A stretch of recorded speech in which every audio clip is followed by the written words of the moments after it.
Lady DJ అమ్మాయిలు వచ్చేశారు. ఇక డీజే టిల్లుకి చిల్లే. పూర్తి వివరాలకు చదవండి రేపటి సాక్షి హైదరాబాద్ ఎడిషన్. జై తెలంగాణ వినబడాల. హైదరాబాద్ లో రేవంత్ రెడ్డికి వినబడాల. జై తెలంగాణ, జై తెలంగాణ. ఒక్కసారి పిడికిలి ఉన్న ప్రతి ఒక్కరు పిడికిలు లేపాల. జై తెలంగాణ. స్టేజ్ మీద ఉన్న పిడికిలు లేవా? మ్యూజిక్ బంద్ చేయమని, మ్యూజిక్ బంద్ చేయమని. రెండు పిడికిలు లేవాల. జై తెలంగాణ. గిరిజనుల ఐక్యత. జై సేవాలాల్. ఈరోజు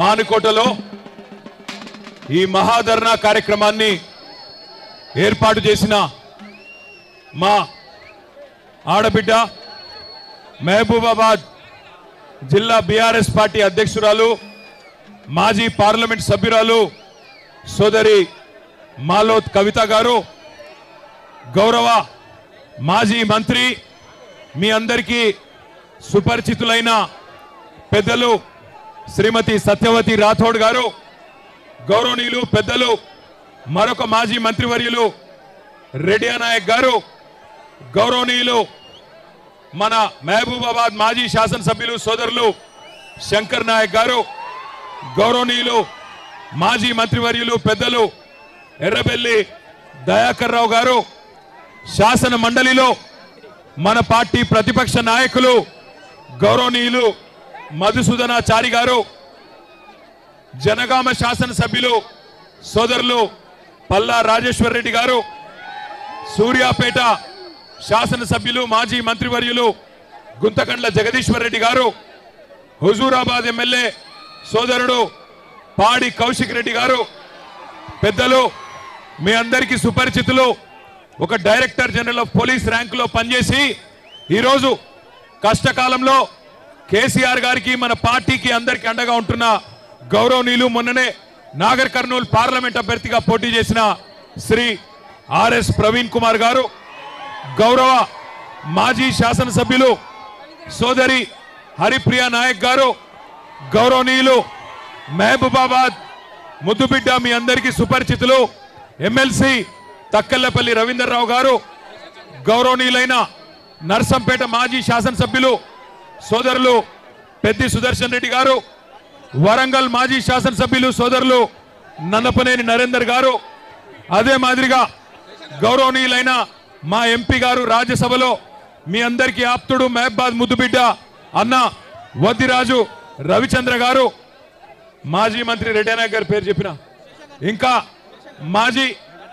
మాజీ ఉప ముఖ్యమంత్రి గారు పెద్దలు అన్నగారు డాక్టర్ తాటికొండ రాజయ్య గారు, భూపాలపల్లి మాజీ శాసనసభ్యులు గౌరవనీయులైన గండ్ర వెంకటరమణారెడ్డి గారు, సత్తుపల్లి మాజీ శాసనసభ్యులు సీనియర్ నాయకులు అన్న సండ్ర వెంకట వీరయ్య గారు, మహబూబాబాద్ జిల్లా పరిషత్ చైర్మన్ సోదరి మహాధర్నా కార్యక్రమానికి మానుకోటలోని వివిధ గ్రామాల నుండి మానుకోట నుండి విచ్చేసిన మా అన్నదమ్ములకు, ఆడబిడ్డలకు, మా గిరిజన ఆడబిడ్డలకు, అన్నదమ్ములకు, పాత్రికేయ మిత్రులకు అందరికీ శిరస్సు వంచి హృదయపూర్వకంగా నమస్కారం. జై తెలంగాణ.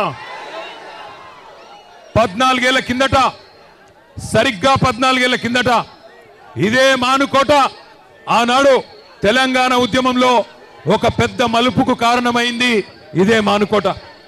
మళ్ళీ ఈరోజు ఈ కాంగ్రెస్ ప్రభుత్వానికి నియంతలాగా విర్రవీగుతున్న ఎస్సీ ఎస్టీ బీసీల భూములు గుంజుకుంటా ఏం చేస్తారో చేసుకోండి అంటూ విర్రవీగుతున్న ఈ కొత్త నియంత రేవంత్ రెడ్డికి బుద్ధి చెప్పేందుకు కదిలి వచ్చిన మా తోబుట్టువులందరికీ పేరు పేరున హృదయపూర్వకంగా నమస్కారాలు. అసలు ఏం జరిగింది లగచర్లలో మీకు ఒక్క నిమిషం చెప్పాల్సిన బాధ్యత మా మీద ఉన్నది. ఎందుకు వచ్చిన మానుకోటకు చెప్పవలసిన బాధ్యత మా మీద ఉన్నది. లగచర్లలో ఏం జరిగింది అంటే, కొడంగల్లో ముఖ్యమంత్రి గారి నియోజకవర్గంలో ఏం జరుగుతా ఉన్నదంటే, ఒక్క మాట మీరందరూ దయచేసి జాగ్రత్తగా వినాలా. 9 నెలలుగా లగచర్లలో, దుద్యాల మండలంలో, కొడంగల్లులో అక్కడ ఉండే గిరిజన రైతులు, అక్కడ ఉండే దళిత రైతులు, అక్కడ ఉండే బీసీ రైతులు తిరగబడ్డారు ముఖ్యమంత్రి మీద. 3000 ఎకరాలు 3000 ఎకరాల భూములు మరి పేద చిన్న సన్నకారు రైతుల భూములు ఫార్మా విలేజ్ కోసం అని చెప్పి తీసుకుంటానని చెప్పి ముఖ్యమంత్రి ఈ ప్రభుత్వం మరి కాగితాల మీద కాగితాలు కదుపుతుంటే అక్కడ ఉండే మా లంబాడ అన్నదమ్ములు మా బంజారా ఆడబిడ్డలు తిరుగుబాటు చేసిండ్రు 9 నెలలుగా అక్కడ టెంట్ వేసుకొని ధర్నా చేస్తా ఉన్నారు ముఖ్యమంత్రి నువ్వు మా ఓట్లతో గెలిచినావు మా మాట విను ఈ నిర్ణయం మార్చుకో అని చెప్పిండ్రు కానీ 9 నెలలకెళ్ళి ముఖ్యమంత్రికి టైం దొరకలేదు ముఖ్యమంత్రికి సమయం దొరకలేదు సొంత నియోజకవర్గంలో ఓటేసి గెలిపించిన అక్కడి ఆడబిడ్డలు గిరిజన ఆడబిడ్డలను కానీ అక్కడ ఉన్న దళిత అన్నదమ్ములను కానీ కలుసుకునే టైం ముఖ్యమంత్రికి లేదు ఎక్కే విమానం దిగే విమానం ఢిల్లీకి పోవాలి రావాలి 28 సార్లు వేయండు 28 రూపాయలు కూడా తేలేకపోయిండు అట్లాంటి ముఖ్యమంత్రి ఈరోజు సొంత నియోజకవర్గంలోనే ఈరోజు తిరుగుబాటును ఎదుర్కొంటా ఉన్నాడు మొన్న జరిగింది అధికారులకు వ్యతిరేకంగా జరిగిన నిరసన ప్రదర్శన కాదు అధికారులు పోతే నిరసన వ్యక్తం చేసిండ్రు అదే రేవంత్ రెడ్డి పోతే ఉరికిచ్చి కొట్టేటోళ్ళు మొన్న మా గిరిజన అన్నదమ్ములు ఇది వాస్తవం ఎందుకంటే మీకు తెలుసు ఇదే భారతదేశంలో ఈయన కంటే నేను చాలా గొప్పవాడిని అనుకునే నరేంద్ర మోడీనే భారత ప్రధానమంత్రినే సంవత్సరం పాటు రైతులు ఆందోళన చేస్తే ఆ నల్ల చట్టాలు వెనుకకు తీసుకోక తప్పని పరిస్థితి అది రైతుల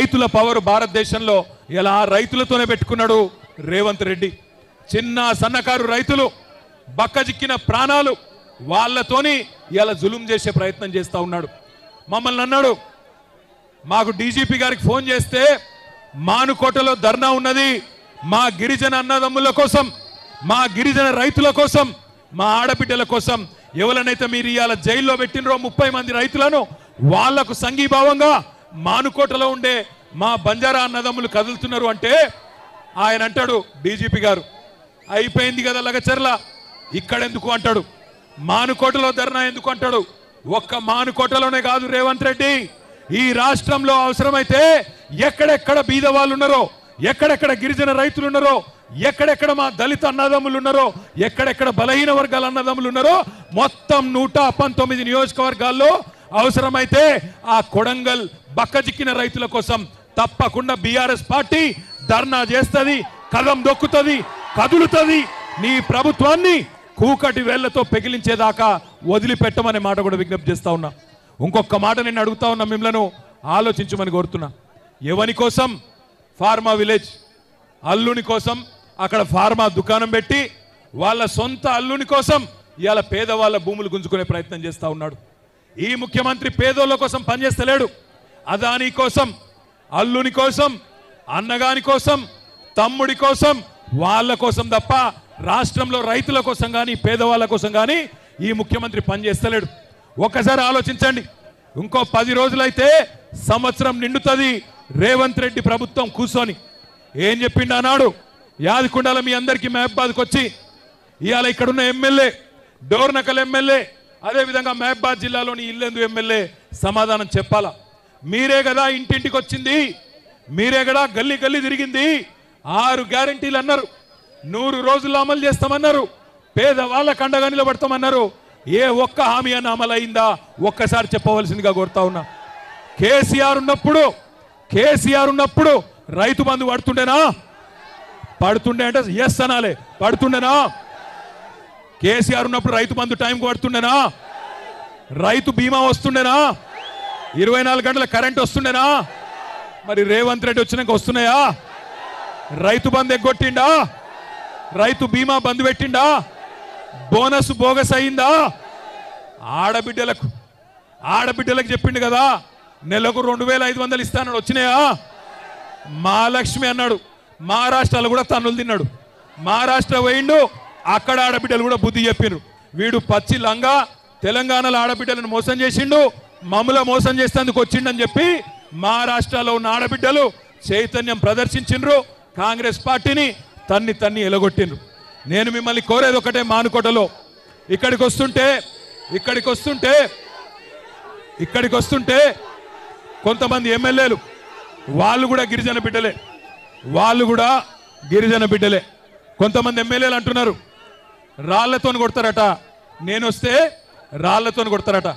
నేను అడుగుతున్నా, ఇక్కడ ఉన్న ఎస్పీ గారిని, రాష్ట్రంలో ఉన్న డీజీపీని అడుగుతున్నా, అధికార కాంగ్రెస్ పార్టీ ఎమ్మెల్యేలు రాళ్లతోని కొడతామంటే మీరేం చేస్తున్నారు నేను అడుగుతా ఉన్నా. కేసులు మా మీద మాత్రమే పెడతారా? కాంగ్రెస్ వాళ్ళ మీద కేసులు ఉన్నాయా? కాంగ్రెస్ ఎమ్మెల్యేలు రాళ్లతోని కొడతామంటే, కాంగ్రెస్ మాజీ ఎమ్మెల్యేలు పెట్రోల్ పోసి తగలబెడతామంటే భయపడతాం అనుకుంటున్నారా? ఇది కేసీఆర్ తయారు చేసిన బృందం, కేసీఆర్ దళం. భయపడం. రాళ్లతోని మానుకోట సాక్షిగా చెప్తున్నా, మానుకోట రాళ్ల మహత్యమేందో తెలంగాణను అడ్డుకున్న ప్రతి ఒక్కడికి తెలుసు. మానుకోటలో 14 ఏళ్ల కిందటనే నిప్పు పుట్టింది, తర్వాత తెలంగాణ వచ్చింది. ఇవాళ మీరు వద్దంటే కోర్టుకు పోయినాం, మీరు పర్మిషన్ ఇయ్య అంటే కోర్టుకు పోయి కోర్టుకెళ్ళి పర్మిషన్ తెచ్చుకున్నాం. 1000 మంది అనుకుంటే 25,000 మంది తరలి వచ్చి ఈరోజు బ్రహ్మాండంగా ఈ ప్రభుత్వం మీద ఎంత కోపం ఉందో, ఈ ప్రభుత్వం మీద ఎంత వ్యతిరేకత ఉందో ఇవాళ ఈ మానుకోట మహాధరణ చూస్తేనే అర్థమైతా ఉన్నది. నేను మీ అందరితో ప్రార్థించేది ఒకటే, తప్పు జరిగింది, మోసపోయినాం, పర్వాలేదు, ఏమి ఇబ్బంది లేదు, 4 ఏళ్ళు గట్టిగా కొట్లాడదాం. ఒక లగచర్ల కాదు, ఎక్కడ అన్యాయమైన గొంతిప్పుదాం. మొన్న లగచర్ల ఆడబిడ్డలు, మా బంజారా ఆడబిడ్డలు, మా బంజారా ఆడబిడ్డలు, ప్లీజ్ మాట్లాడి, గొంతు పోతుంది, మాట్లాడి.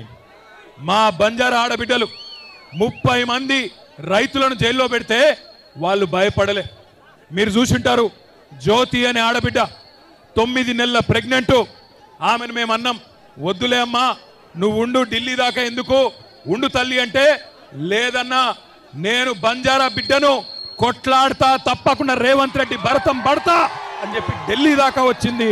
ఢిల్లీకి వచ్చి ఆ జ్యోతి అక్కడ ఉన్న మానవ హక్కుల కమిషన్ను, అక్కడ ఉన్న ఎస్సీ ఎస్టీ కమిషన్ను, అక్కడ ఉన్న మహిళా కమిషన్ను కలిసి ఆమె బాధ చెప్తుంటే, ఒక జ్యోతి, ఒక దేవి, ఒక సోనీబాయ్, ఒక కిష్టీబాయ్, అదేవిధంగా మిగతా ఆడబిడ్డలు వాళ్ళ బాధ చెప్తుంటే ఆ కమిషన్ సభ్యుల కళ్ళల్లో కూడా కన్నీళ్లు తిరిగినాయి.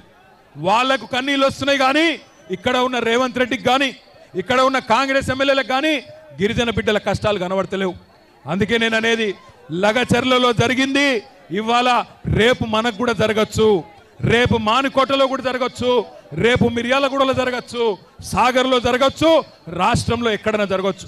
అందుకే ఒక దగ్గర ఒక్కలకు అన్యాయం అయితే, ఎట్లయితే ఒక కాకికి దెబ్బ తగిలితే 100 కాకులు వచ్చి కావు కావుమని కాపాడుకుంటాయో, అట్లాగే తెలంగాణలో ఏ గిరిజన బిడ్డకు అన్యాయమైనా, ఏ గిరిజన ఆడబిడ్డకు అన్యాయమైనా రాష్ట్రం అంతా కదలాలే.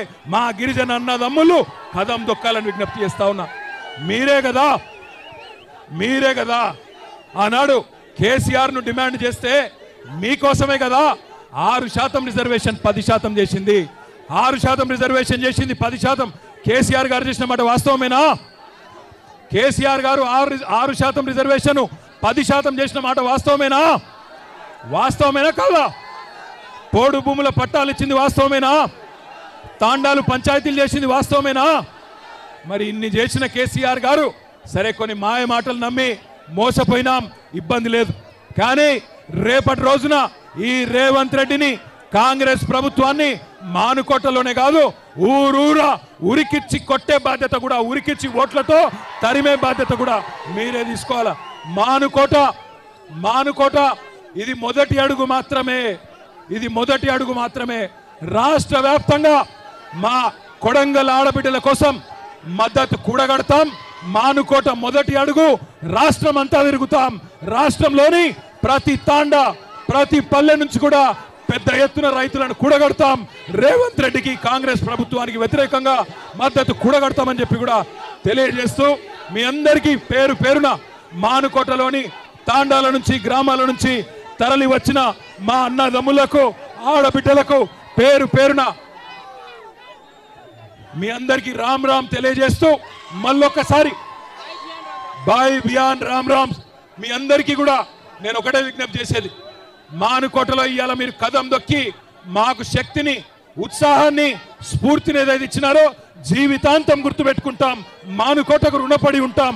తప్పకుండా మా గిరిజన బాతికి ఎక్కడ కష్టం వచ్చినా బీఆర్ఎస్ అంటే భారత రాష్ట్ర సమితి మాత్రమే కాదు, బంజారా రాష్ట్ర సమితి అనే విధంగా మీకోసం కదులుతామనే మాట కూడా తెలియజేస్తూ జై తెలంగాణ గట్టిగా అన్ని పిడికి లేవాలి. జై తెలంగాణ, వెనకాల దాకా జై తెలంగాణ.